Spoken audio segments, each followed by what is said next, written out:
There we go. Hello. Um, Thank you for joining the stream. Sorry it started a little bit later than 7 o'clock that I advertised. I needed to go and do some shopping first. Um, so today's post is going to be, well, today's video is going to be quite different from previous videos that I've done. So in the past, it's been me discussing my thoughts to review an episode of Most Haunted, really, or it's been like last week was discussing someone's experience.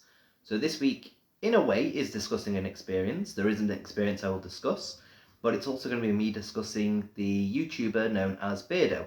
His channel is called Beardo Gets Scared, and he's someone that I've been watching since kind of the end of last year, start of this year kind of time.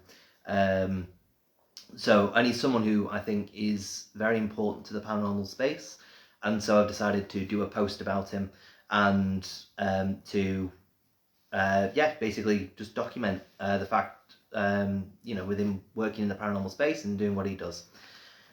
Just been notified there's a slow connection, so apologies for if I am lagging or if the video or sound are a bit off. I'll just check to see that it's still, that's all good. So, Beardo, he is Welsh, he's, as I said, a YouTuber. His name's Dale. He was born at some point, I think in 1981, at some point in June as well, which makes him currently be 42 years old. He's 43 this year in June. And he seems like a really nice guy, very, very happy to communicate with all of his followers and the community, and even people that he's debunked. He said that he's had interactions with them as well. And yeah, he just seems really, really nice, and does a lot of good work with the paranormal. He watches videos online and goes through and, treats it fairly, slows the video down and justifies what he's saying, points out various things that he's seeing. He often talks about masking in videos, as well as, your obvious wire pulls. He talked about the hammer toe technique as well, which is where if you're wearing big boots in particular, it works quite well, like big steel toe cap shoes, and you can kind of scrunch up your toes in the shoe, and by slamming your joint of the middle joint of your toe on the ground in the shoe, you can then create a tapping noise, which is said investigators tend to use, can use in investigations to make it seem like spirits are tapping on the walls from anywhere within the location. And yeah, so it's good. I didn't know about that technique before watching his videos and him discussing it. And he didn't know about the technique either before he saw someone else with their kids, and the kids are the ones who kind of highlighted it. I cannot remember the name of the kids, but he's done a whole video on that. But yeah, so in terms of the experience, because this video is probably going to be me discussing his experience more than anything, I will read it out. As with any experience, I have transcribed it. So the Beardo's experience, it focuses around a Ouija board, and he experienced it when he was 17 years old. So this is, I think, in the 90s. Yep, 98. So his experience. It was October the 31st, 1998, Halloween. My parents had left me alone for the first time as a 17-year-old with one single rule: no parties. But naturally, being a teenage lad, that's exactly what I did. I couldn't resist the temptation and organised a small gathering of friends. Halloween, with horror movies, alcohol, cigarettes, what could go wrong? Whilst watching horror movies, we moved on to telling ghost stories, with somebody regaling a tale of a Ouija board gone horribly wrong, where 5 people apparently lost their lives to a car accident that was predicted by the Ouija board. Once the story, which was clearly made up, ended, somebody said we should do a Ouija board. There was only one problem: we didn't have a Ouija board. Ouija boards in 1998 weren't easy to come by in the UK. They were not available in shops. So we did what a lot of people did, and we created our own on the back of a Monopoly board. The planchette was just a whiskey tumbler. So as we moved to the dining room and sat round our makeshift Ouija board set on the dining table, we decided to make their things more scary. We drew a pentagram in the centre of the board, yes, no, the letters of the alphabet, and the numbers 1 to 9, and then 0 at the end, and then good and evil just for good measure. Then we delved into the supernatural. We lit candles, we turned on a small guitar amp with no guitar plugged into it to get some background noise and static. So, laughter ensued. The glass didn't move, and then somebody says, "You have to call out properly," and then said the following words: "To all spirits in the surrounding area, If you would like to communicate with us, please move the glass. And then the glass moved. There were a few gasps, and then laughter, and then things took an unsettling turn. At first, the planchette, after the initial movement, remained still, but after the incantation for the second time, it started moving. Initially, we dismissed this as our own pranks to each other, as I can't even read my own writing here. As all we were getting were insults to each other. But then the atmosphere shifted when the board revealed information about what was hidden under the stairs of my friend's auntie's house. A detail that none of us should have known. Perhaps one of us did. Tension started to escalate, and one person that refused to have any direct contact with the planchette or the board asked a personal question from the side of the room about his recently deceased father, and the board responded accurately, sending shivers through us all, and panic sets in as insults, death dates, and all were all spelled out on the board. It was like an inexplicable force intensified around us, like something was pushing the glass, and terror reached its peak when the lad sat to the side of the table that had refused to have anything to do with the board started screaming at the board to stop, and then something happened that none of us will ever forget.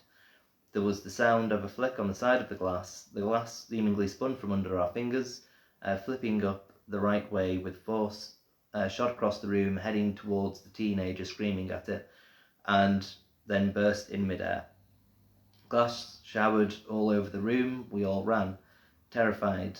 We fled to the living room, closed the dining room door behind us, and when we turned to look, we were confronted by a shadow moving across the glass of the dining room door. What seemed like a supernatural presence, in fact, turned out to be a concerned neighbour investigating the commotion. We left the house, and following the neighbour's advice, because she'd seen what had happened, we burnt the Ouija board. She told us of her own experience and said the way to get rid of everything is to burn the board.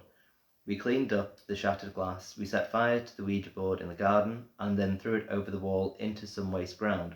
However, in the following months and years, the horror persisted, although it slowly waned away.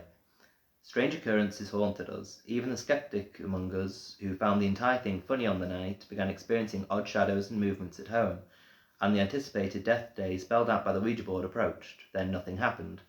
So because of this, some of us grew less fearful. Others of us couldn't shake the lingering unease. The tale of that Halloween night continues to echo in our memories. The sound of the glass on wood and the occasional glimpse of inexplicable shadows still send shivers down our spines, reminding us of the night we thought we contacted the dead. The Halloween Ouija board horror became an indelible part of our shared history, a chilling reminder that some stories once unleashed refuse to be forgotten. So that is Beardo's experience about the Ouija board. And one thing I didn't mention in my written post today, which I will mention here, is the detail he says about Ouija boards not being easy to get hold of.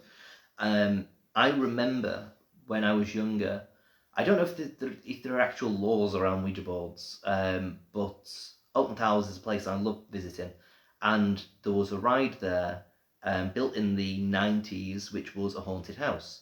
It was then later on rebranded and renamed as Jewel. And I remember when in the Jewel gift shop, there was a section, because it's a gift shop for a haunted house-esque ride. They have spooky things. And one of the things was a Ouija board. And I remember on the shelf, it said you could only buy it if you were 18 or older. And I found that very odd at the time. I was significantly younger than I am now, and because this is like 10 plus years ago that it would have been. So I would have probably been about 10 years old, if not a little bit younger. But yeah, it said that you couldn't buy it unless you were 18 or older. I don't know if that was just a random thing there, a bit of a joke kind of part of the theming of the shop, making it seem spooky, or if it was a legitimate thing to do with UK law. But yeah, the UK has weird laws. And Ouija boards are not common. You don't see them out and about. You can only really get them online. So yeah, so it's interesting about his experience being on a homemade Ouija board, because it's one of those where people think about Ouija boards and they think about them being, toys manufactured, made of plastic most of the time now. But if you've got a legitimate wooden, if the Monopoly board was wooden, if you have a proper wooden board that you've drawn yourself, maybe it's the pentagram.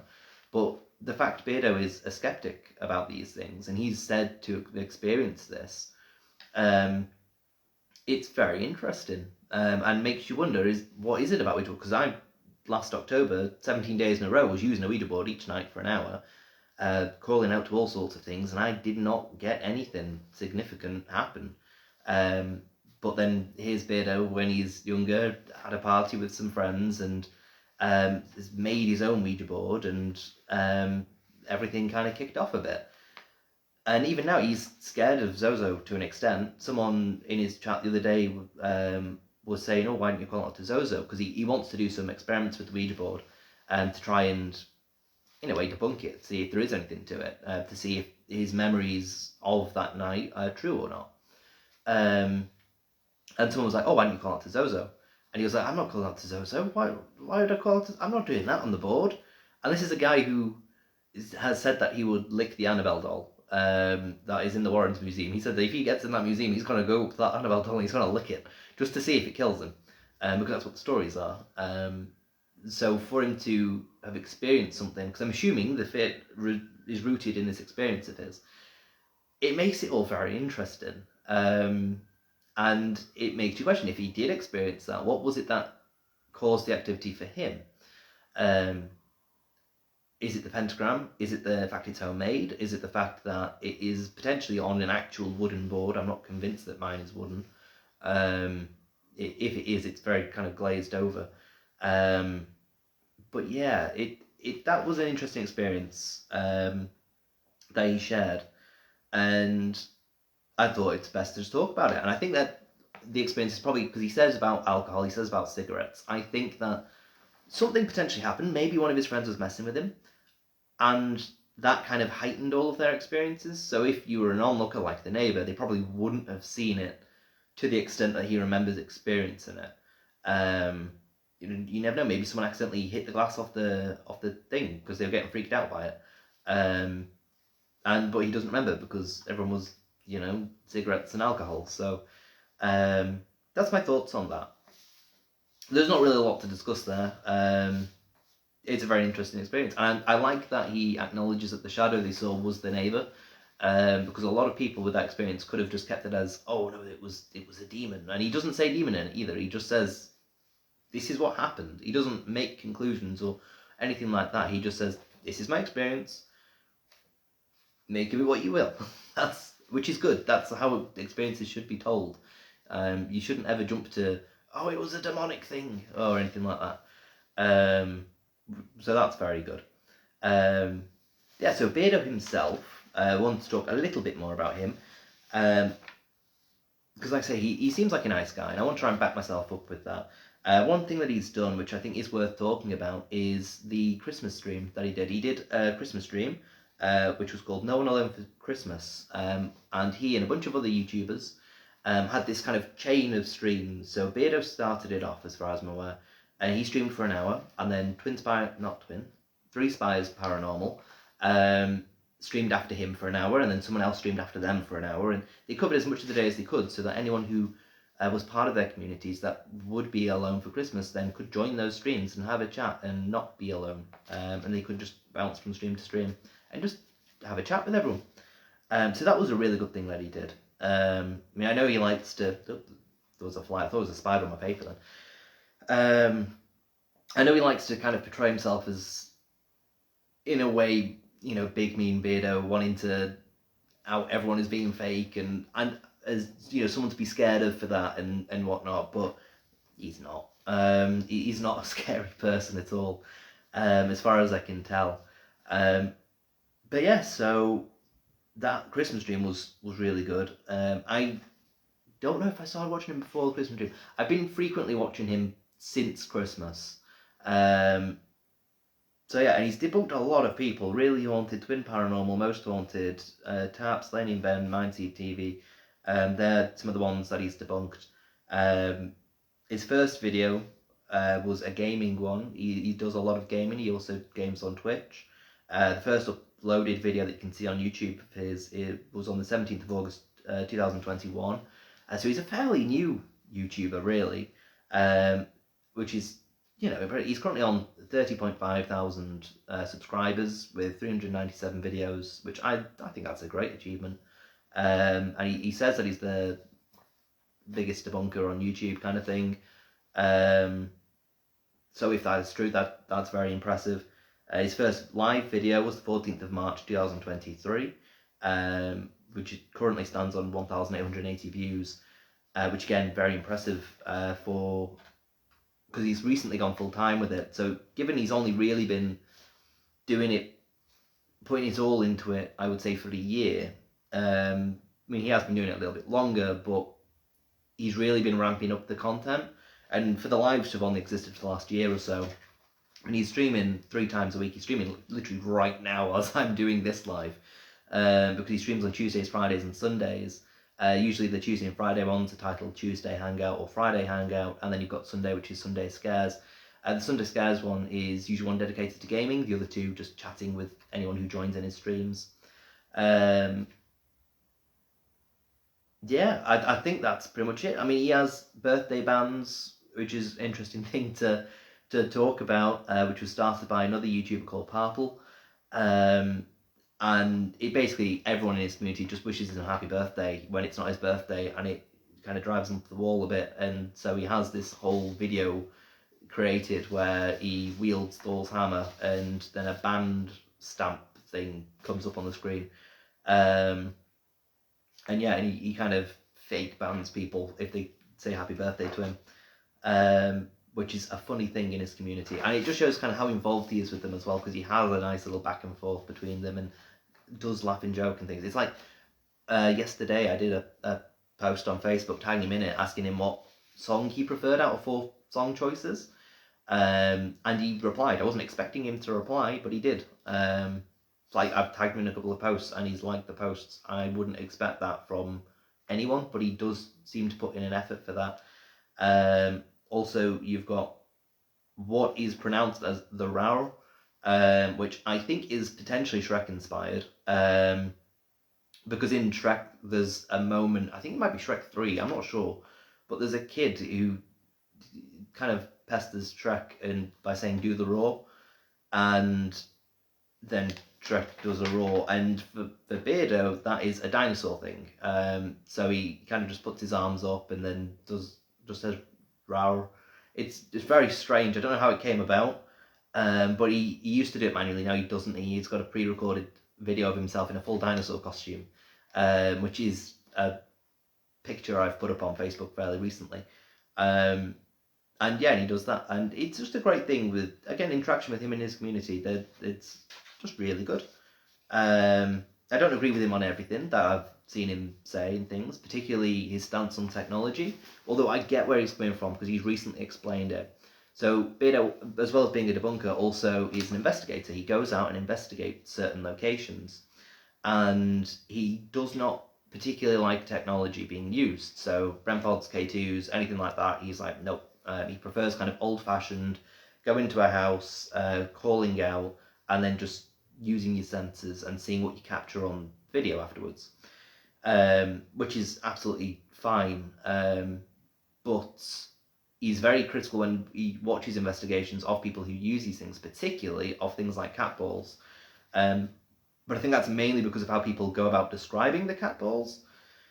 So if you acknowledge they are cat toys, they're cat balls, they're for cats, I think you'd be fine with it. If you go down that route and then say, but they do detect motion because when you hit it, it lights up, I think he's fine if you acknowledge that. It's like he recently watched a video where some people had a Ouija board out with a planchette on top of the board, and they had a cat ball on the planchette, and he said that was the right way of using the cat ball, because if the planchette moves on the board, it'll detect the motion.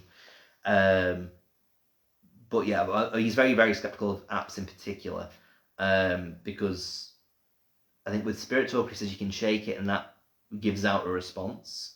As far as I'm aware, there's no way of faking Spirit Talker, so you can shake it in a particular way to give out a particular response, which is what I would rebut with that. But other apps, he says about, word banks, and that it is just random, and that all sorts of things in the environment could be causing it to say what it says, and that just because, oh, thank you very much for saying that it looks and sounds good. I wasn't sure because I've got dodgy connection issues at the moment. Apparently, it's got slow connection. But yeah, so with the apps, Beardo is very critical of those, which I think quite rightly so, especially when it comes to stuff like Necrophonic, which is a spirit box type thing, lots of static with bits of sounds coming through it. And he jokes a lot about those as well. I think he has done parody videos in the past where he kind of fakes things in a way where you can tell it's fake, but to mirror what he's debunking. And in one of those, he had a spirit box on, and I think he just kept on saying random things like coffee, and yeah, just to point out, look, it could mean anything. Yeah, so he's good. He uses a good bit of humor as well in his debunking. So I would definitely recommend to watch him. I think he is very important in the paranormal space and is promoting real paranormal stuff, and he is someone who supports real paranormal stuff. For instance, Danny Robbins, who does Uncanny, he has said Beardo said Danny Robbins is really good, and because he's promoting the real paranormal stuff and he is questioning stuff, he's investigating the right way, by looking into the history of places, by going to certain experts and discussing various things like mold and things. Beardo doesn't go to speak to experts. He does talk to other members in the community, though. So he does talk to other debunkers. So if he can't debunk something, he will contact someone that he knows and be like, "Oh, can you debunk this? Because I can't." And he'll get second and third opinions on things, which is good. But yeah, so I think that's pretty much everything. And he shouts out other channels as well that he thinks is legitimate, which is great. So channels he shouts out: Ouija Brothers, Side Eye Guy, Purple, Mr. Grey, Kenny Biddle. They're all ones he often shouts out. Often Dorset Paranormal as well are another that often appear in his chats. So yeah, and he hasn't given his login details to anyone as well. So because he wants to make sure that whenever he's liking posts and things, he wants to make sure that people know that it's him that's done it. So whenever there's a reply or a like from him, it is actually from him and no one else, because he hasn't given his login details to anyone, which I think is really good. And also he knows a lot about cameras and things, which he's recently said in a video, because he worked in the security industry with CCTV for 13 years. So he knows about cameras and things when he's making comments on that. So he's got a good bit of background experience with technology to know how things work when they're being filmed. So yeah, and that's pretty much everything that I've got written down, I think, from my notes of him. Oh yeah, in terms of investigations that he's done, they date back to as far as 2003. So, like I say, he was born in, if I can find that little bit of a note, 1981. His first investigation, he reckons, was around 2003, and that was of Neath Abbey, which is South Wales. And then from there, he investigated an asylum in Leeds in, he thinks, roughly 2009, and then Margam Castle in 2012. So his interest in the paranormal has got dated back a long time, like he says, probably to that Ouija board experience, which occurred in 1998. So yeah, he's quite experienced in regards to being interested in the paranormal. He's been doing that for a while, and hopefully he keeps up with the work he's doing. How long has he been doing this for? Well, he's been doing the YouTube channel since, if I can find the thing, 2021, the 17th of August. That's when his first video dates back to. And then his first live video dates back to the 14th of March 2023. He lives in Wales, South Wales. Yeah, he lives in South Wales. So yeah, so I think that is everything. So thank you very much for everyone for joining the stream and for commenting on the stream as well. And yeah, and that's everything. If you missed anything earlier on, it will be uploaded to Facebook and YouTube. I will share it to Facebook once it's on YouTube, even though it's already on Facebook, just in case you've missed it. But thank you very much for everyone for watching. Have you asked to interview him? I have asked to interview him. He hasn't replied though. Yeah, he hasn't replied yet by email to anything. I don't know whether or not I've emailed the right email though, because he has replied to me in comments and things. So he's not avoiding replying to me, as it were. So yeah, but all this information comes right from his videos. He has said all of what I've said in his videos. I've just been making notes as I've been watching them. Yeah, so yeah, I know you can rewatch it back. You can rewatch it. Yeah, so thank you very much, everyone, for watching. I hope you all have a great evening. Like I say, Beardo is possibly still live now. He was live when I started this. So if you are unfamiliar with Beardo and want to go and see his lives and things, he may very well still be live now, or one of his live videos will be recently uploaded. So thank you very much for watching, and goodbye.